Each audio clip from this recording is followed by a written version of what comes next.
that's a certain level of respect that I think that we should give to one another, you know, because that's what Christ did for us. You know, he sacrificed so much for us, right? And so I want to get right into what I wanted to talk about today. And if Curtis could bring it up on the screen, I want to bring up step one, right? I want to bring up step one. And then we're not going to go over every single step, but I'm going to try to get you guys involved with telling me, how do you get from step one to step 12, right? Like, what are some of the things that you have to do in order to first admit that you got a problem? And then try to encourage other people and accept other people where they are. Like, how do you get to that point, right? So here is step one up on the board. And I love the way Overcomers does this, right? They always give us Narcotics Anonymous version of the step, but then they correspond it with a scripture, right? And so we admitted we were powerless over our addiction, that our lives had become unmanageable.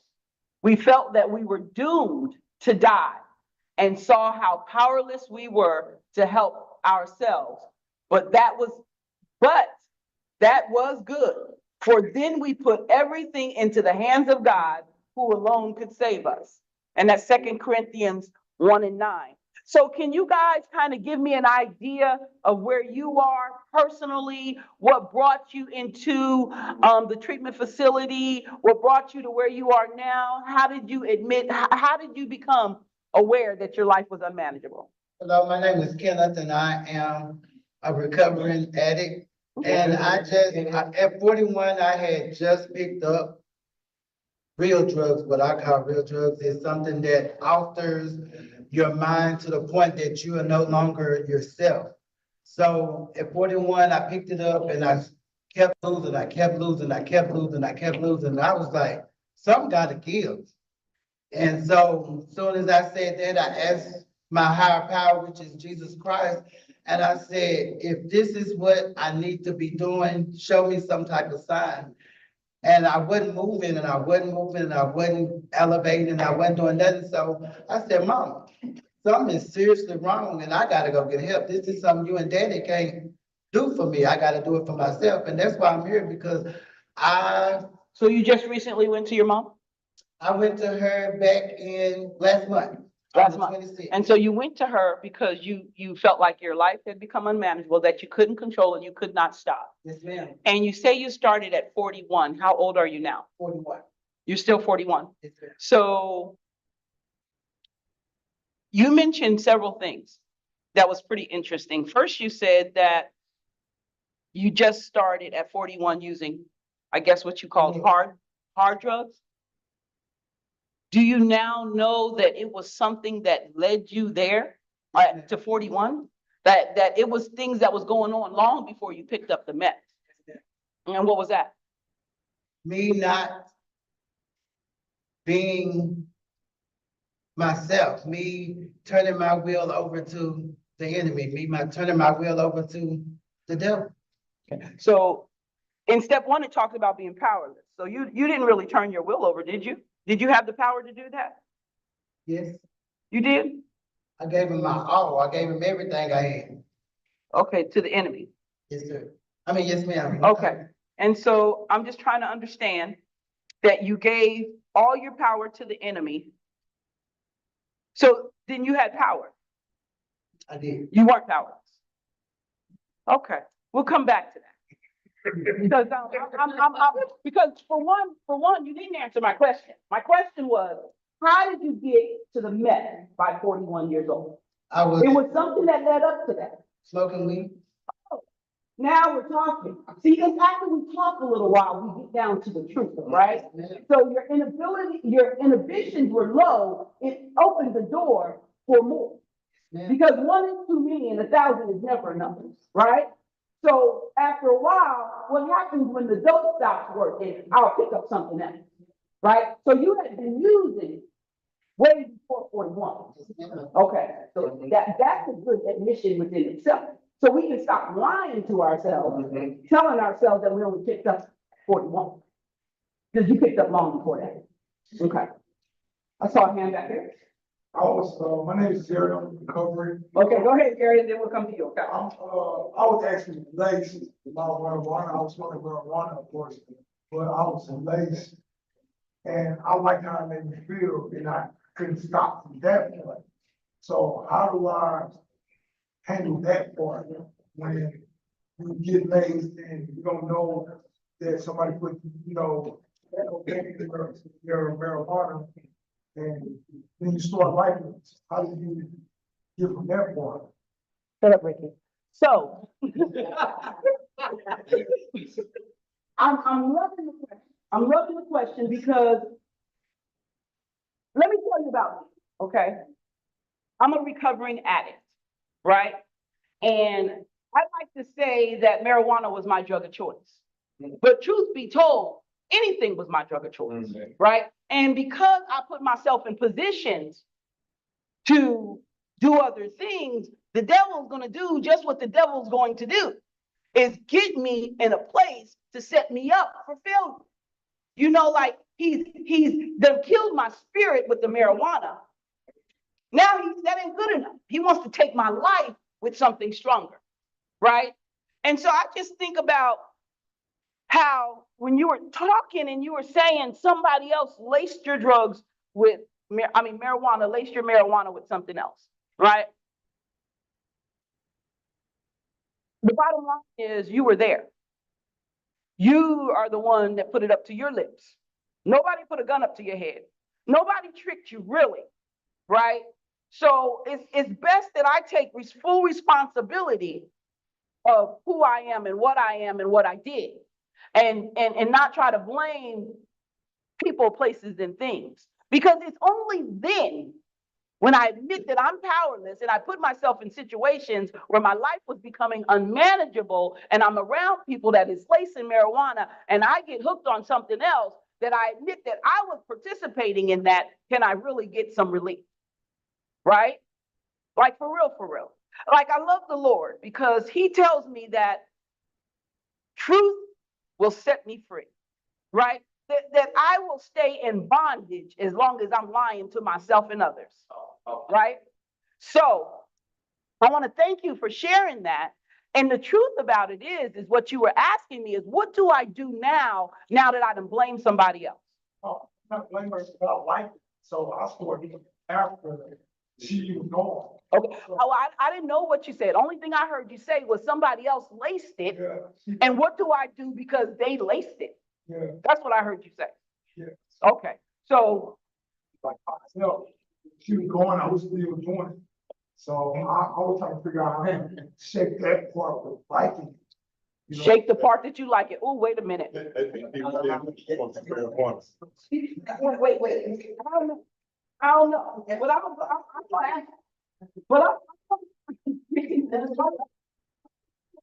I know other people getting involved, right? But my question is, I'm gonna tell you like, I just go to somebody and I'm not gonna say I don't like it today. I do. I just don't like it nonsense. All right. So I gotta like tell myself the truth that I can't handle it because I don't know how to stop. Right? So you're asking what happens because I like it. See, the literature, this literature right here, and that's why I encourage people to, when you leave homeward bound, to please start going to meetings. I suggest that you go to 90 meetings in 90 days. I suggest that you get a sponsor. I suggest that you become familiar with this literature, because this literature, along with the word of God, both of them work hand in hand. They will take you through your life and see where you have gone, what you have done, where you're going, and how to get there if you want something different, right? But this literature says something real profound to me. It says that my greatest desire is to feel good about me. And sometimes I don't know how to get that done. Drugs have made it easier because this same literature says that I thought I had found the solution in drugs. That's what this literature says. Right? And it tells me that that was my truth too. See, I wanted to feel good about myself. I liked the way it felt. So I kept doing it. right? I kept doing it and I kept doing it and I kept feeling good, but then it would require more and more. And then it took me to places I said I would never go. Told me to do things I said I would never do. Right? This person laced it with this and they gone now and I'm still doing it. Right? And somebody wanted me to ask you a question. Do you think it was just the meth that it was laced with that was your problem? It was crack cocaine, but So do you think it was crack cocaine that was your problem? yeah, Okay. sure. Okay, well, I found out that drugs was just a symptom of my disease. Drugs was just a symptom of my disease because my real problem is me. I don't know how to do. See, I'm in church. I'm gonna try to keep it clean. I really don't know how to, but I'm gonna say it anyway. I don't know how to do shit right. No. Right? I just don't. I just do not. I just know that I make wrong decisions and I have to learn how to make new decisions with other people because I don't know how to do it on my own. See, I got all the wonderful answers. I do. So I just wonder, you repeated it twice and I asked you twice. So crack is your problem. So you feel like once you leave the crack alone, you can go back to smoking marijuana. I can do anything. Oh, you can do, well, then you haven't admitted, where's the step one? You haven't admitted this. Step one, read it again. You read it and tell me, is this your admission? Read it out loud for us, please. We admit we were powerless over Yes. our addiction. That I can't really see that. Okay, come on up here. Saying we admitted we were powerless over our addiction, that our lives had become unmanageable. We felt we were doomed to die and saw how powerless we were to help ourselves, but that was good. For then we put everything into the hands of God, who alone could save us in 2 Corinthians. Yes. Yeah, Okay, so let's go back to the first part. Admitted we were powerless, so you're not powerless. You said you can do what you want to do. do anything. Oh, okay. Well, then you don't need this second part. You don't need the ability to turn your will in your life and put everything into his hands because you got it. No, I need God for sure to help. No, with God, I can do anything. With Christ, we can do all things. Well, see, Christ ain't been brought up into it yet. I asked you. Right, so that's the first thing. If you could continue to smoke marijuana because you can do anything. Yeah, with Christ's help, I can do it. And you think Christ wants you to smoke marijuana? No. What's your name again? Sure. Jerry. Okay, I'm gonna try to understand this with you. You can still smoke marijuana because you can do what you want to do, right? There's no need for you to stop smoking marijuana. You just need to go to this treatment program to learn how to stop smoking crack. Yeah. That's it. You don't laugh at that, right? No, identify. See, they're not laughing at you. We laughing with each other. So this is some crazy stuff that's going on right now. Because you said you just need to leave the crack. I just need. Sure. Okay, we got a hand back here that's going crazy. Go ahead, Jerry. Now, that first part said, you powerless. You don't believe that you're powerless. No, You don't believe you're powerless. no. That drugs have turned your life into shit. You don't believe that. I feel like once I started messing with crack, that I stopped even caring about God and anything. So once I eliminated that part, God came back into my life to where I feel like God ain't never left. yeah, he never left. You left him Yeah, exactly. because of the crack and the marijuana and whatever else you was doing. Yes. Basically, yeah. Okay. Jerry, go to plenty of meetings, Sure. get a sponsor, take the cotton out of your ears, put it in your mouth. Okay, do you know what that means? Listen, Now, read that again. I need you to read that again out loud. The whole thing. we admitted we were powerless over our addiction. Oh, wait, stop right there. You admitted that you were powerless. confused. You keep saying that you're powerful and you can do all things and that you can stop when you want to stop and you can just leave the crack alone and you'll be all right smoking marijuana. You said all those things, but you said right there that you admitted you were powerless. Yeah, when I was on crack, yeah, sure, I was, Do you have control over your life right now? absolutely. You do. Okay. Okay, Jerry. I had another hand back here. Thank you. Give me a hug. What's wrong? I'm gonna give it to you. I'm gonna give it to you.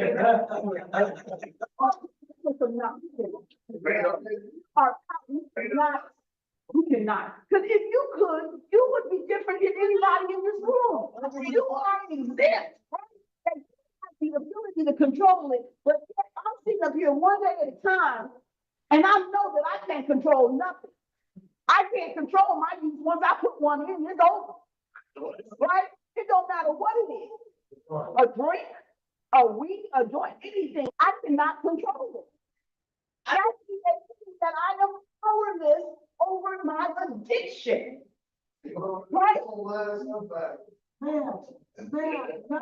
I think it's too, but I got the Bible scripture, and see, you gotta break it down to them right because this thing's like, our first time. Baby, I ain't got time to break it down. You're right. That'd be the whole group.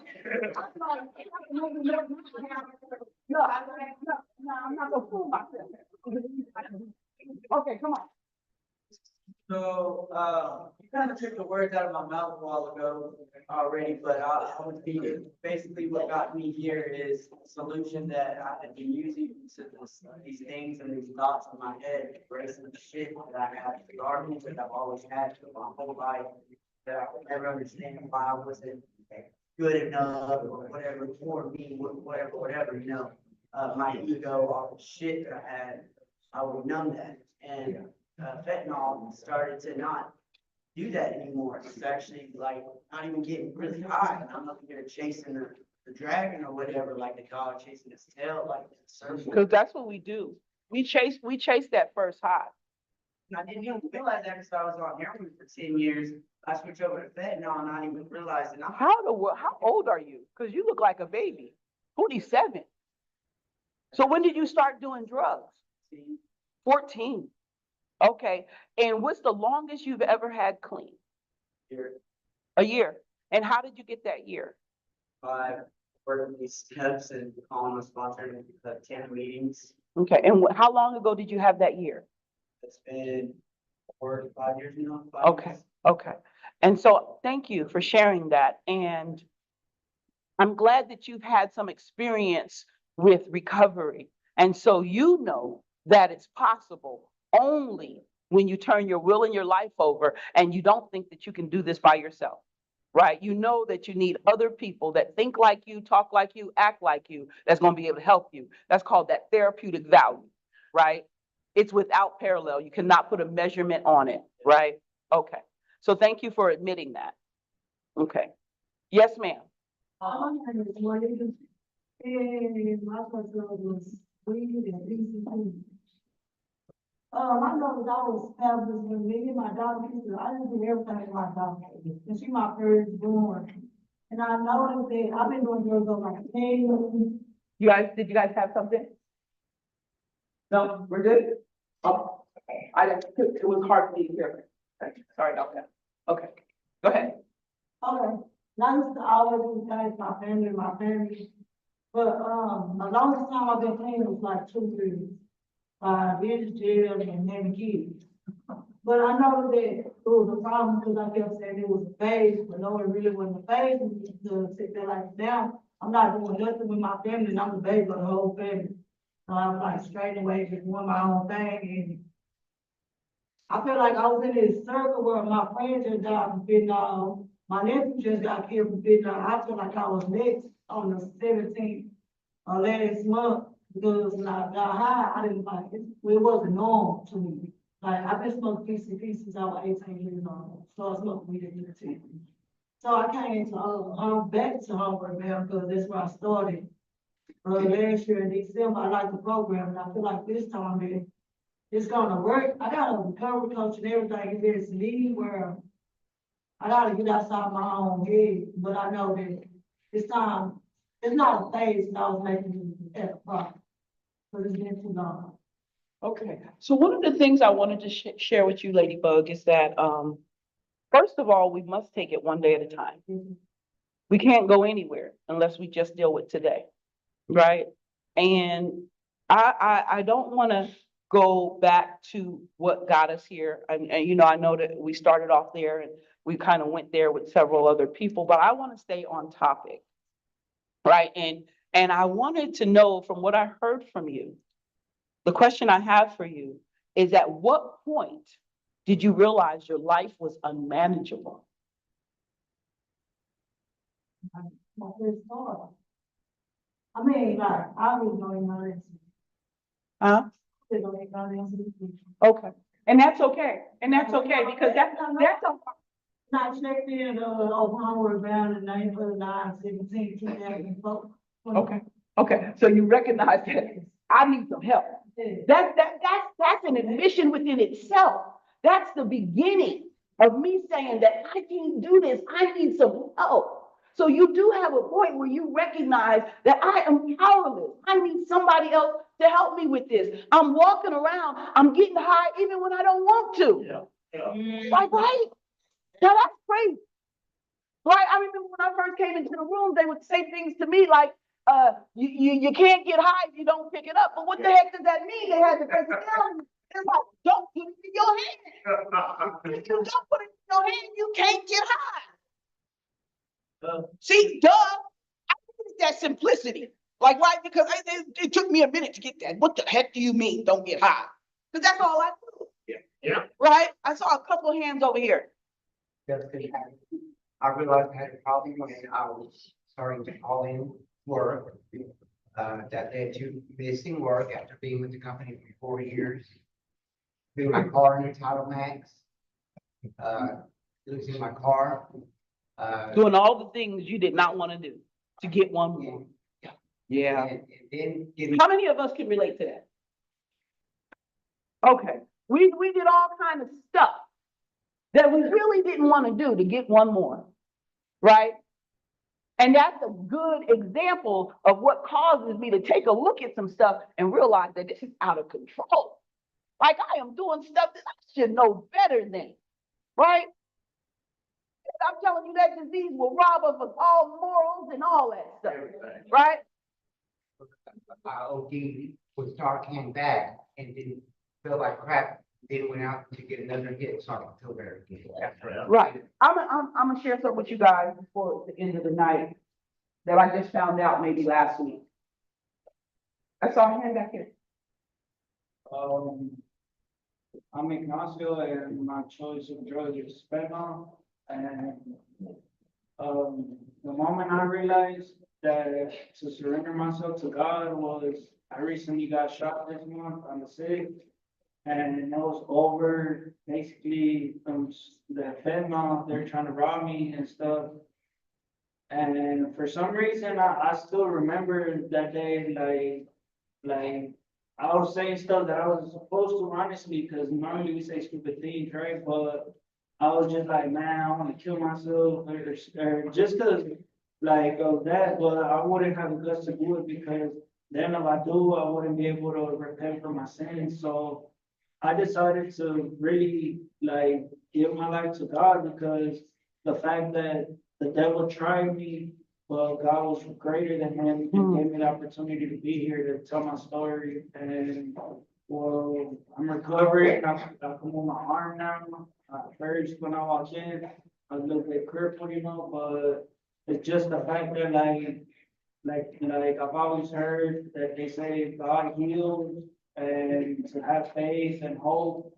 And well, I'm young, you know, I'm 22 years old. I'm about to be 23, October 3rd.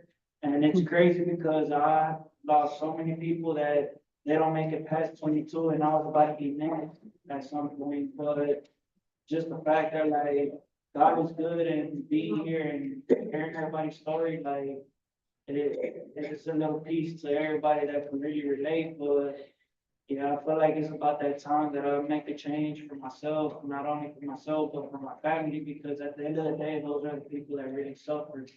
Because I'm only thinking, oh, it's just me, but no, it's like, if I would have been dead right now, I wouldn't have been here. And then not only that, who knows, like, I lost my mom when I was 7 years old, and I went like to like a bad, like depression, you could say. And I still remember to this day, like, and I regret it honestly that I got mad at Jesus. I was like, F him and stuff, but then I asked for forgiveness because I was like, I know I was wrong.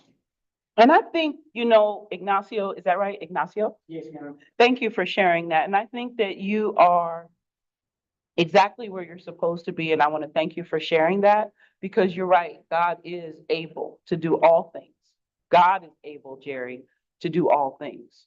I don't know how much you're able to do, but God is able to do all things. And he's able to allow you to be shot and heal you and have you take another look, right? And admit that if I continue on this road, I may be another statistic like so many of my other friends that I know, right? And so he loves, I'm not even going to say that he doesn't love those people enough because God's will is in everything, right? Even when he takes a person's life, he already knew that it's working in his favor somewhere else down the line that maybe we can't see, right? But we don't want that to be your story, and you don't want that to be your story. And I'm glad that you're here, and I'm glad that you shared that. And I would encourage you because you talked about, what the devil was doing. And I like to think about the devil and the disease as being the same thing, right? Because the disease is something that I live with. It's not something that has to be who I am. And the only way that I could live with this disease is I have to figure out how to treat this disease. And that's why we're talking about these steps, right? Because the first beginning of change is admitting that there's a problem and that I can't do it. And I'm going to need that higher power. I'm going to need other people that have been through what I've been through and help me to learn this, okay? All right, so thank you. Ladybug, you had something, I'm gonna come to the side. You had something, Ladybug, with the hat on? Yes, I was remembering when I first got to the swim, and Homeward bound? around, and I had asked my family to help. They take me to my cousin. And, okay, but I didn't tell him I had lied, knowing that my kin folks working for the police department. Taking me to home. Took me to homeward bound. Okay, I've been on crack almost 30, like 26, 27 years. Started smoking marijuana, 8, 9, when my mom goes to sleep, my stepdaddy passed the joint. Okay, got to smoking ice at 15, snorting powder at 15 with a friend. Okay, I'm doing that. And How many times did you want to stop in them 30-something years, 27, 27? never did because, okay, more. So you never wanted to stop? I tried gateway, I stopped for maybe. So you did want to stop? I stopped for maybe, about 2 months, then, And once you stopped, well, for that whole time I was in gateway, I was good. what led you back to it? Okay, well, I don't. So be honest though. Oh, come on, we're just gonna have one drink and, smoke one blunt, okay? That's that disease I'm talking about that lives inside of you. Uh-huh. The disease that lives inside of you will rationalize the most outrageous nonsense. It'll turn you, and then once you take that drink, right, and once you take that drink, One drink to a couple of drinks, one blunt to a couple of blunts, they're supposed to come back home, spend the night, and walk that morning. okay, all right, that's what happened. Yeah, Yeah, because the disease wants to tell you that you're okay, just taking one drink. yeah. It lies to you. And then when you get to the crack, it say, why the hell did you do that? It don't take no responsibility for what it is, because the disease lives within us. And we have to address the disease. We have to learn how to treat it. Okay. You had something? Yes, well, my name is Isaac. Hi, Isaac. I don't know how to put this, the first time coming to it. Okay. Well, maybe fall into drugs. I think one of my views was, self-confidence a lot. I've been homeless before at the age of 14. I was like 20. Stuff like that kind of put me in a cycle. Like I lost everything. Family was one of the things that I really loved. Lost that when I moved to Texas. Starting out with the wrong crowd. Started smoking weed, doing Molly and stuff like that. So, Why do you think you started hanging out with the wrong crowd? because I felt like I didn't have nobody to talk to at the time. You wanted to be a part of something Part of my thing. because you were already dealing with them inadequacy. Yeah. Yeah, the disease will feed on those negative feelings. And if we don't learn how to address them, it will come back up again because they don't go nowhere. Yeah, that's how I felt powerless, to be honest. Felt powerless because of your feelings. Yeah, Our disease is centered in our feelings. It's centered between our two ears and our thoughts. We will believe the shit it tells us, which is not the truth, right? I have to remind myself that my thinking is not my friend. I have to remind myself of that on a regular basis because the enemy wants to still kill and destroy me by any means necessary. And it doesn't necessarily mean kill me dead where my heart stops beating. It could mean kill my joy. It could mean stop me from wanting to be around productive people. It could mean isolate me because it says in the word, it says where he can divide, he can conquer. When he takes me away from people that are my strength, then he's got me, right? So we have to counteract what we're thinking and tell ourselves the truth. And the only way we're going to know the truth is we probably need to hear it from somebody else. Because we've gotten so used to lying to ourselves that we'll start believing it, right? Like believing that I'm not loved, that I'm not a part of. That's a lie straight from the pit of hell.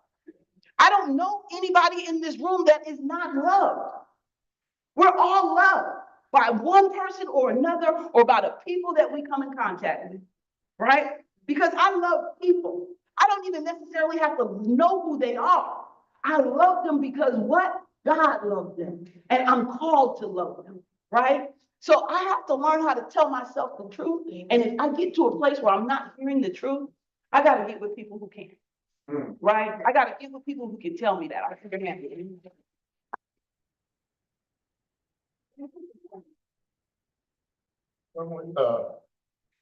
As I'm sitting here listening, everybody talk about the drug of choice and the connection to this drug leading to that drug.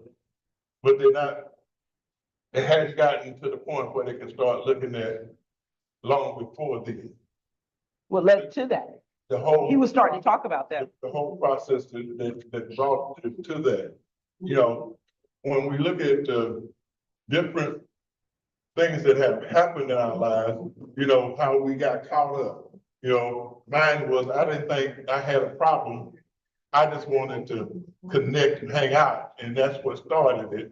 But I didn't realize that there was a deeper problem of you just said it, the low self-esteem, don't fit in, not worth anything, all of that that's been running through my head, beating me up all of those years before I started. Before I started to do. Before I started. Mm-hmm. Because I lived in, my fantasy was sit in and watch the old westerns and the old shows, and I played like I was Superman, but all, you know, I had those great, Because you're telling my story, Ricky, like for real. I had those great fantasies. Now I'm getting high, and I'm thinking I'm having those fantasies have come real.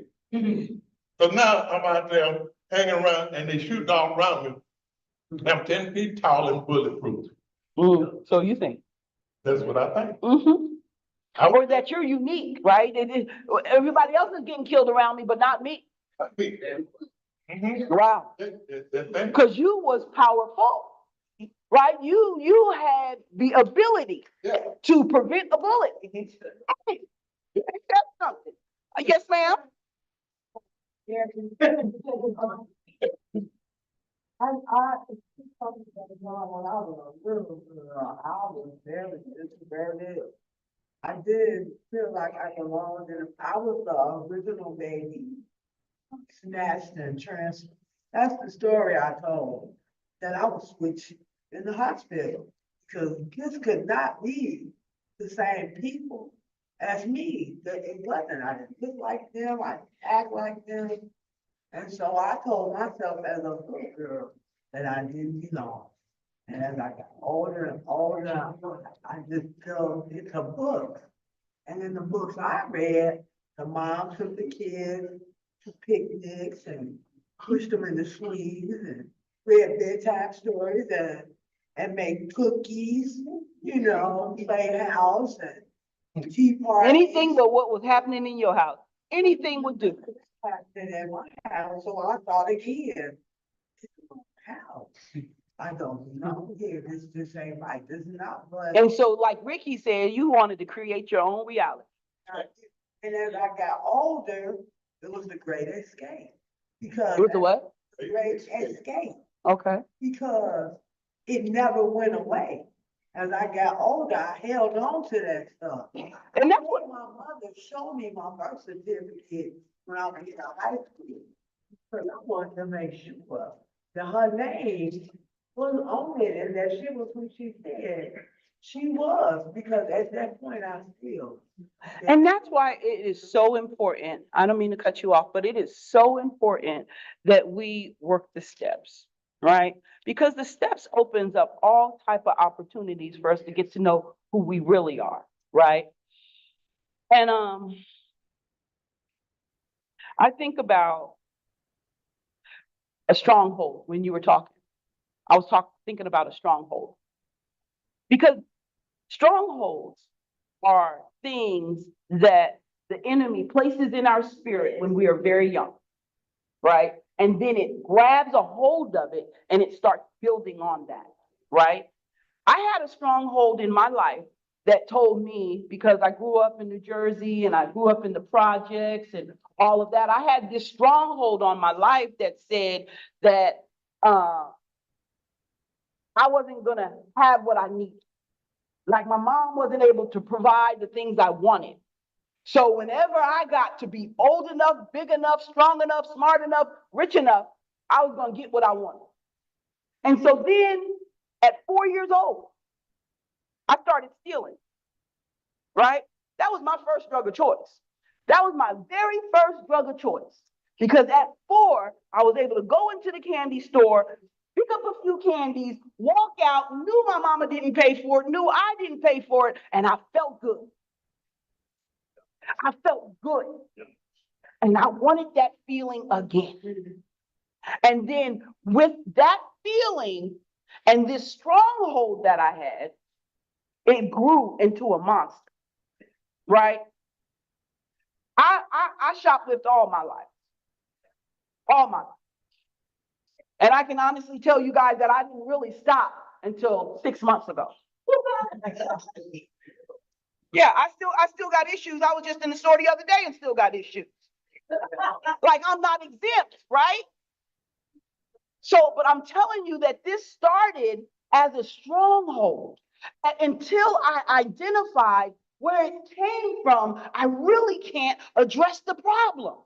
See, I'm walking around in the dark and the devil is steady using me because it feels good. And that's why I did dope, because it felt good.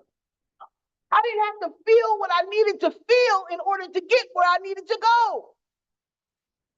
So many of you guys shared so many things, and I want Ricky to pull up step 12, because the original question was, how do I get from powerlessness to this, to step 12? How do I get there? And so if you want to answer or give some suggestions on how do you get from admitting that I got a problem to having had a spiritual awakening.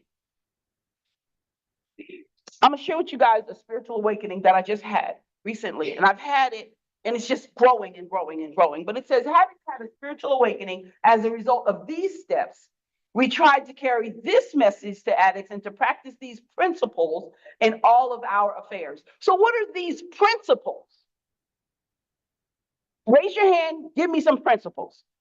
12 steps is not a principle. Like doing the right thing, even though For the right reason. like integrity.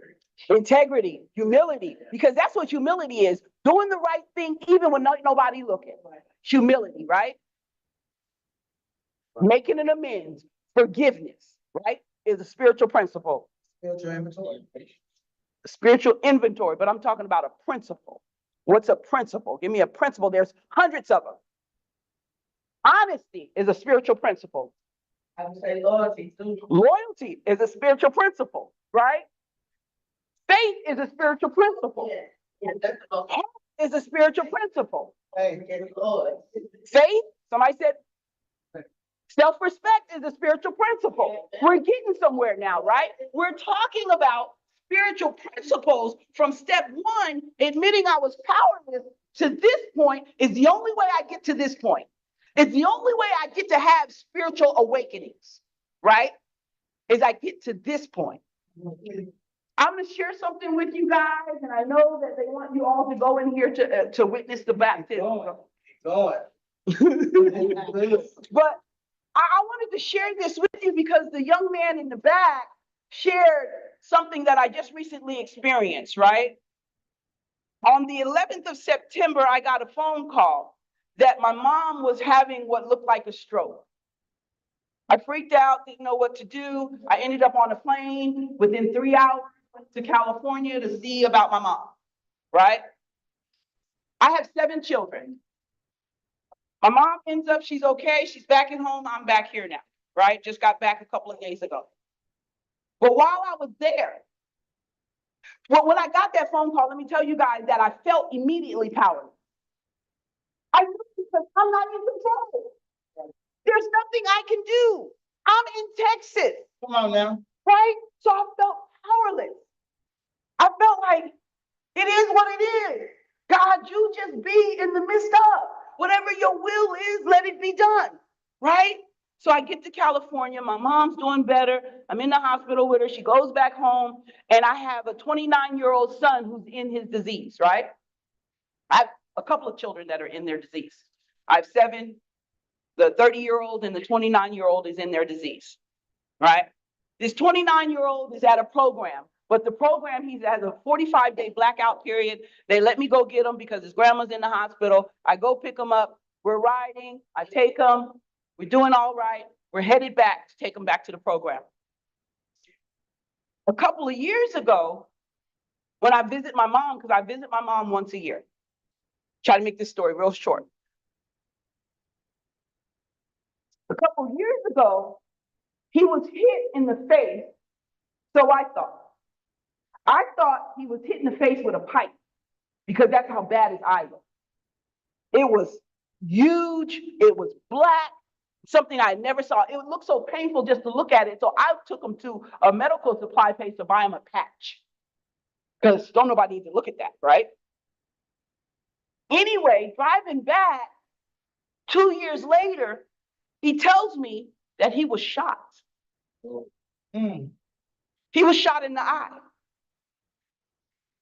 And how he explains it, and the only way he found out he was shot, he remembers it. It's coming back to him in spurts. And I'm sharing this with you guys to tell you what powerlessness looks like, right?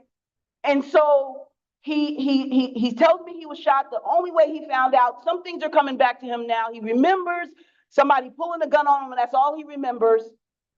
And he said he was in jail and he was having headaches. And they took an MRI of his head and they see a 22 bullet behind his eye. That's how he figured it out, right? And I share this with you guys because I am powerless over people, places, and things, even when they want to live their lives the way they want to live their lives. Right? There's nothing I can do. I can live my life. I can't preach this thing to him. I can't do any of that. I can just be that example and be available for when he's ready. But it was hard. It was hard to know that this young man was laying on the ground for God knows how long. And then got up and walked to his grandmother's house. Tell me there's no God. It's because of results and evidence like that that I know he exists. And so I'm going to keep coming back. I'm going to keep doing the right thing for the right reasons and staying my eye on what I can do to take care of me.